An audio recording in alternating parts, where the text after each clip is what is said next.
Hello everyone, welcome back to my channel. आज हम बात करने वाले हैं एंथ्रेक्स से रिलेटेड टॉपिक साइकेट्री का एक पोर्शन जिसका नाम है सोमैटोफॉर्म डिसऑर्डर। आप लोग समझते हैं कि सोमैटोफॉर्म डिसऑर्डर होता क्या है? सोमैटोफॉर्म डिसऑर्डर वर्ड ओरिजिनेट होता है सोमैटो। Somato means body. वो डिसऑर्डर जिसके अंदर पेशेंट को bodily sign and symptom show होते हैं विदाउट एनी ऑर्गेनिक कॉज। इसका मतलब ये है कि पेशेंट को physical sign and symptom show होते हैं, बट जब हम टेस्ट करते हैं पेशेंट का तो हमको कोई भी रिजल्ट नहीं मिलता है। कोई भी ऑर्गेनिक कॉज का पता नहीं लगा पाते हैं हम टेस्ट करके। बट पेशेंट को रियल में physical sign and symptom show होते ही उनको बोला जाता है somatoform disorder. Understand? Somatoform disorder के कुछ कैरेक्टरिस्टिक फीचर होते हैं। ज्यादातर सोमैटोफॉर्म डिसऑर्डर्स फीमेल्स में ज्यादातर दिखता है as compared to men. Understand? There are 5 type of somatoform disorder. First is somatization disorder, जिसको somatic symptom disorder कहते हैं. Next is hypochondriasis, जिसको illness anxiety disorder भी कहा जाता है. Conversion disorder, pain disorder and body morphic disorder. ये types होते हैं हमारे सोमैटोफॉर्म डिसऑर्डर के। अब हम समझते हैं कि सोमैटिक सिम्टम डिसऑर्डर क्या होता है, जिसको हम सोमाटाइजेशन डिसऑर्डर भी कहते हैं। Somatic symptom disorder. Somatic symptom disorder का मतलब है कि पेशेंट को सोमैटिक साइन एंड सिम्टम दिखते हैं। More than one somatic symptoms, एक से ज्यादा।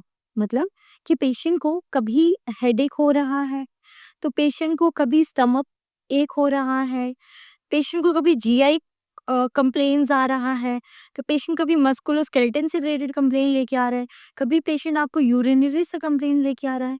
Patient multiple sign and symptoms लेकर आपके पास आ रहा है हॉस्पिटल के अंदर, एंड जो पेशेंट को डिस्ट्रेस कॉज कर रहे हैं। अंडरस्टैंड? ये साइन एंड सिम्टम पेशेंट के रियल होते हैं और ये कॉज होते हैं एक्सेसिव थॉट, फीलिंग्स और behaviour about sign and symptom. इसके लिए पेशेंट बार बार हॉस्पिटल आता है, एक डॉक्टर से टेस्ट कराता है, फिर दूसरे डॉक्टर से टेस्ट कराता है। इसको बोला जाता है डॉक्टर शॉपिंग। इसका मतलब ये है कि patient one doctor to another doctor move करता है। Next, symptom persist more than 6 month. ये साइन एंड सिम्टम पेशेंट के अंदर मोर देन 6 मंथ तक आते हैं। अंडरस्टैंड?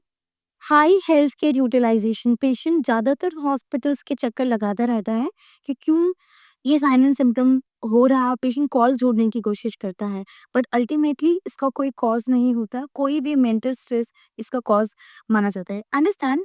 पेशेंट के पास मल्टीपल वेग एंड फ्रीक्वेंट विजिट होता है हॉस्पिटल में विथ नो कॉज फाउंड। ये हमारा है somatic symptom disorder. Next, let's understand the new topic जिसका नाम है इलनेस एंजाइटी डिसऑर्डर। इसी को पहले हाइपोकॉन्ड्रियासिस की बीमारी के नाम से जाना जाता है। अंडरस्टैंड? इस बीमारी के अंदर पेशेंट को अपने हेल्थ के बारे में ओवर एंजाइटी है।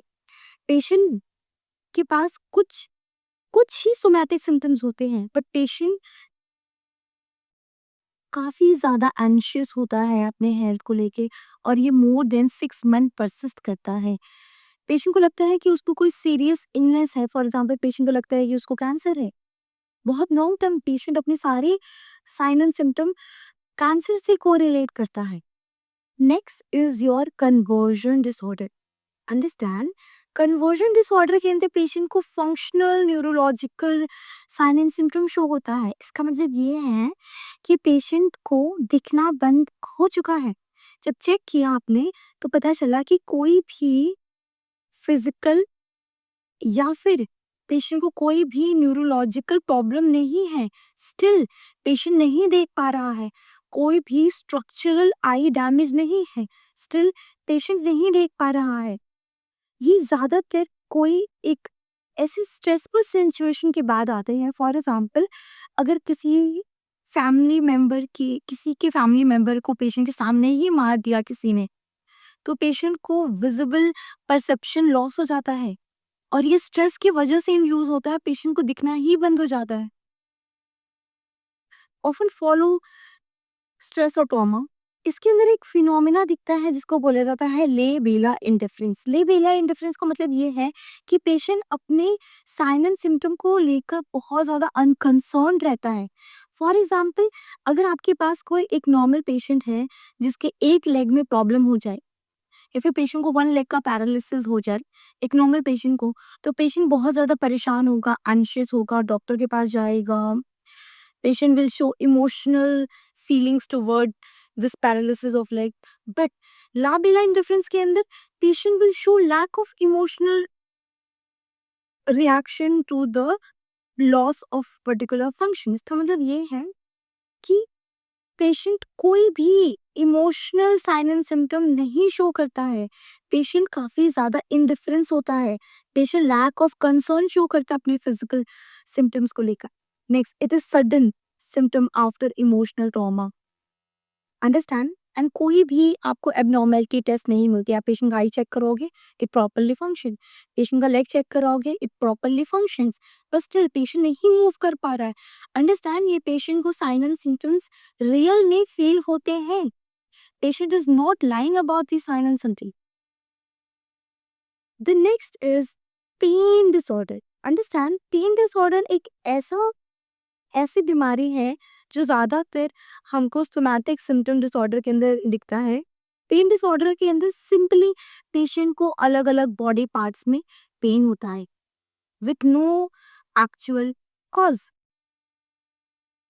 Next is your body dysmorphic disorder. Understand, body dysmorphic का मतलब ये है कि पेशेंट को ऐसा लगता है कि उसकी बॉडी डिसमॉर्फिक हो चुकी है।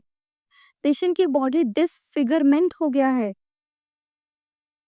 पेशेंट को ऐसा लगता है कि मेरे one side of the face काफी ब्लर है या फिर one side of face opposite face से अनइक्वल है। पेशेंट को ऐसा फील होता है कि पेशेंट का वेट बहुत ज्यादा गेन हो चुका है। बार बार पेशेंट अपने आप को रीअश्योर करने के लिए मिरर चेक करता है। इसके अंदर पेशेंट काफी ज्यादा मिरर चेकिंग बिहेवियर शो करता है।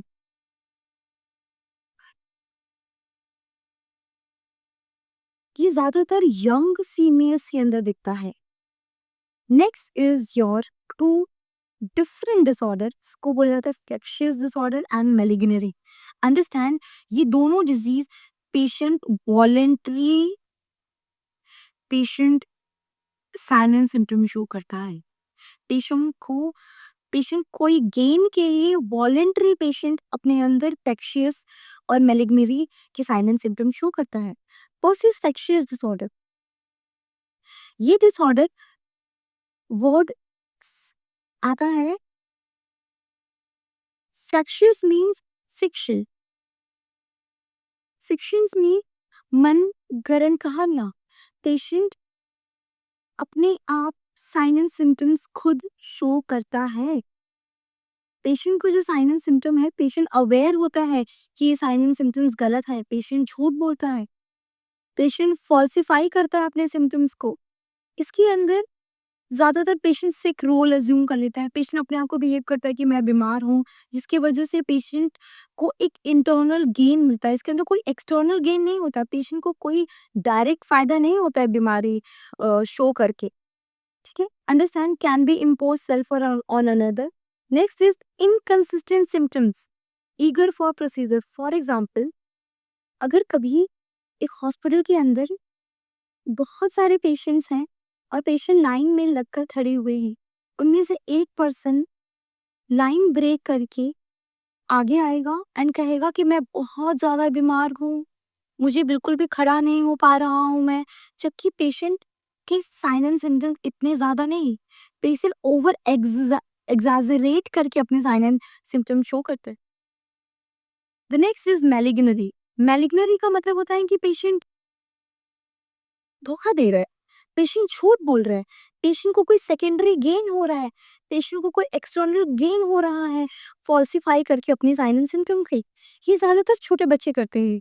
जब उनको स्कूल नहीं जाना होता है तो वो बहाने लगाते हैं कि पेट दर्द हो रहा है, या फिर चला नहीं जा रहा है, या फिर काम से छुट्टी करने के लिए लोग मेडिकल रीज़न देते हैं, फ़ॉल्स मेडिकल रीज़न देते हैं, जिसकी वजह से पेशेंट को कंपनसेशन मिले, या फिर अपने काम से छुट्टी मिले, या फिर कोई भी गेन मिले।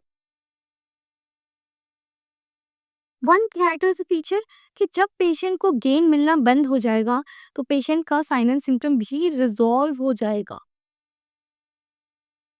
Next, understand. Next, let's recap कि अभी तक हमने क्या क्या पढ़ा है। हमने पढ़ा है सोमैटिक सोमैटोफॉर्म डिसऑर्डर। सोमैटोफॉर्म के अंदर भी यहाँ स्टडीड अबाउट एसएसडी। इसके अंदर रियल सिम्टम्स होते हैं, पेशेंट फेक नहीं होता है। These are involuntary sign and symptom, कोई भी इंटेंशंस नहीं होता है, एंड अनकॉन्शियस डिस्ट्रेस होता है पेशेंट के अंदर। पेशेंट अलग अलग साइन एंड सिम्टम्स लेकर आता है। Next, IAD. इसके अंदर मिनिमल साइन एंड सिम्टम होता है, not intentional, and health anxiety. इसी को हाइपोकॉन्ड्रियासिस बोला जाता है। पेशेंट को ऐसा लगता है कि पेशेंट बहुत ज्यादा बीमार है, पेशेंट को कैंसर हुआ है, पेशेंट को कोई बहुत ज्यादा सीरियस इलनेस हो गया है, बट ऐसा कोई भी ऑथेंटिक डाटा नहीं मिलता है हमको। Next is conversion disorder. इसके अंदर भी पेशेंट के साइन एंड सिम्टम्स रियल होते हैं। These signs and symptoms are real, these are not intentional, and these occur after stress.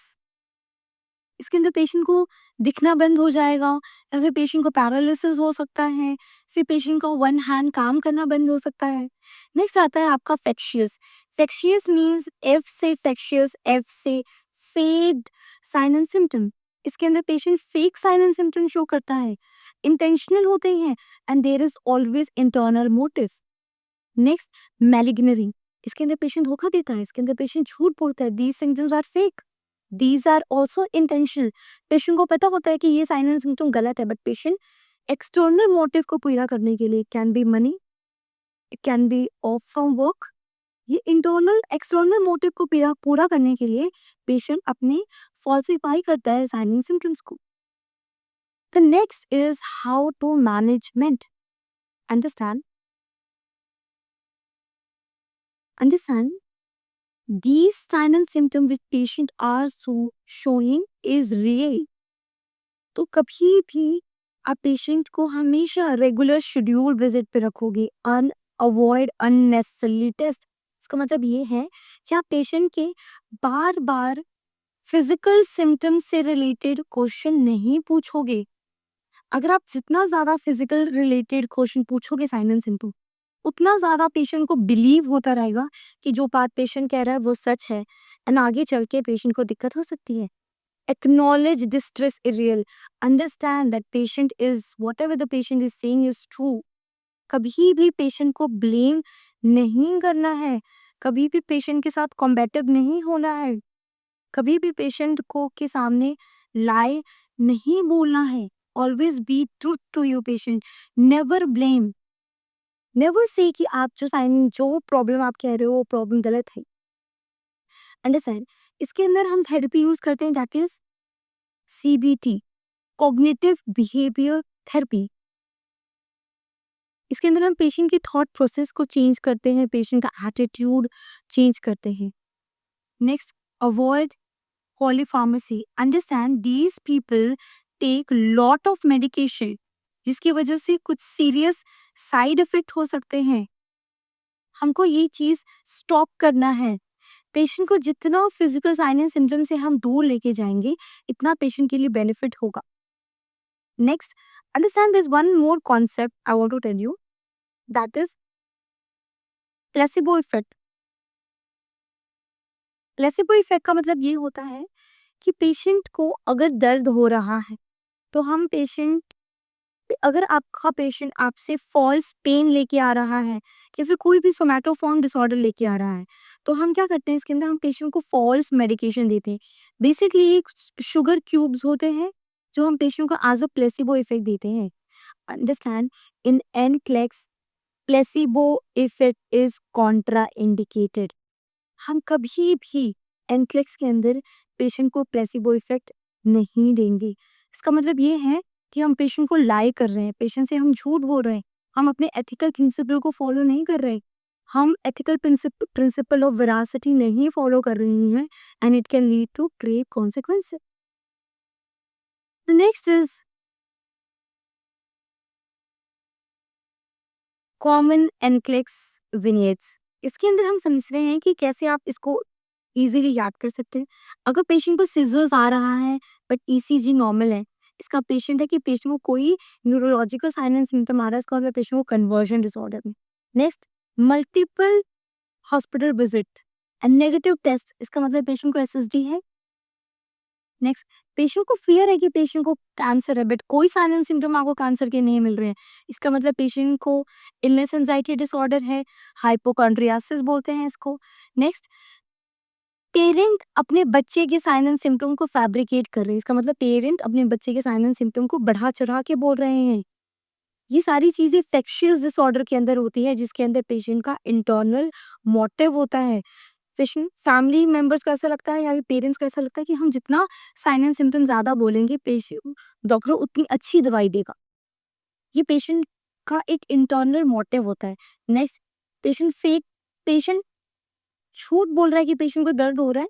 क्यों बोल रहा है? ताकि उसको एक छुट्टी से ऑफ मिल जाए. ये एक सेकेंडरी गेन है, ये एक एक्सटर्नल गेन है, ये मैलिग्नरी के अंदर आता है. Understand, these two are voluntary. Next, let's do some NCLEX practice question. Okay, there is a nurse जो who has been to a multiple there is a nurse who is caring for a client who has been multiple clinic complaints. इसका मतलब ये है कि patient, एक nurse है जो patient को देख रही है, जो बार बार क्लिनिक में आ रहा है और कंप्लेन लेकर आ रहा है. पेशेंट का हेडेक है, पेशेंट को स्टमक पेन है. नेक्स्ट, पेशेंट फटीक है. Over the past few months, क्या ऑप्शन सही हो सकता है? Let's read option number 4. Have you considered these symptoms are all in your head?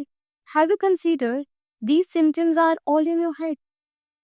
इसका मतलब ये है कि आप पेशेंट को ये बोल रही हो कि क्या आपने कभी सोचा कि ये जो सारे साइन एंड सिम्टम्स है ये आपके दिमाग में है, आपको रियल में ये साइन एंड सिम्टम फील नहीं हो रहा है.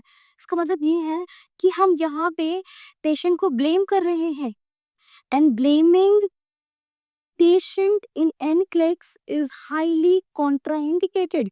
हम कभी भी पेशेंट को ब्लेम नहीं करते हैं.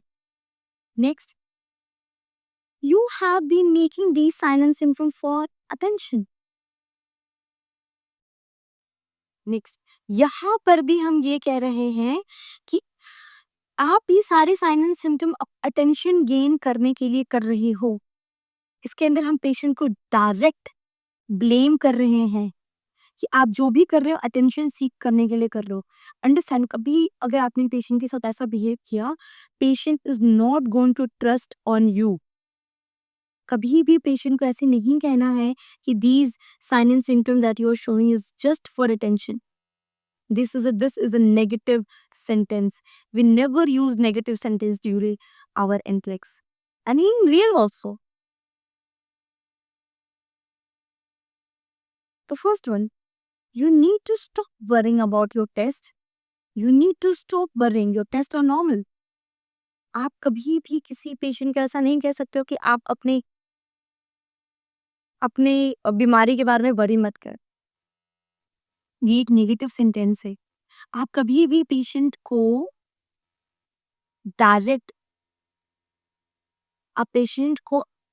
डायरेक्ट एडवाइस नहीं कर सकते हो कि पेशेंट को क्या करना है क्या नहीं करना है. आप पेशेंट को कभी भी मॉरली आप पेशेंट को फोर्स नहीं कर सकते हो कि पेशेंट आपकी बात माने, या फिर आप पेशेंट को कभी भी फोर्स नहीं कर सकते हो कि पेशेंट वरी ना करे, या फिर पेशेंट डायरेक्ट स्टॉप वरी करने लग जाए. ये एक नेगेटिव सेंटेंस है जो हम यूज नहीं करते हैं केस के. Coming to the last option, that is what, let's set up regular appointment. Understand, ये क्या कह रहा है? Let's set up regular appointment to help manage your concern. Yes, इसके अंदर आपने पेशेंट को ये कह के let's set up a regular appointment, यहाँ पे आपने पेशेंट की फीलिंग को एक्नॉलेज किया है. That is the first step. आपको पेशेंट की फीलिंग्स को एक्नॉलेज करना है। Next, to help manage your concern. Second sentence के अंदर आपने पेशेंट को एक सॉल्यूशन दिया है कि अपॉइंटमेंट बुक करते हैं जिसकी वजह से आपके कंसर्न मैनेज हो जाए। एक्नॉलेज करना एंड सॉल्यूशन देना इज अ पॉजिटिव फैक्टर जो आपको हमेशा एनक्लिक्स में याद रखना है कि how you approach such kind of psychopsychological question in your NCLEX practice. Understand rule number 1, कभी भी पेशेंट को ब्लेम नहीं करना है। रूल नंबर 3, कभी भी आप पेशेंट को डायरेक्टली एडवाइस नहीं करोगे। आप पेशेंट को इंडिपेंडेंस देती हो कि पेशेंट खुद का एक लर्न डिसीजन अंडरस्टैंड करके डिसीजन ले। नेक्स्ट, कभी भी आप पेशेंट को ब्लेम नहीं करते हो कि ये जो साइन एंड सिम्टम है ये आपके दिमाग में चल रहा है। आप पेशेंट को कभी भी छोप नहीं होते। आई होप आपको ये सारे साइन एंड सिम्टम समझ में आए होंगे। आपको समझ में आया होगा कि सोमैटोफॉर्म डिसऑर्डर क्या होता है। Thank you.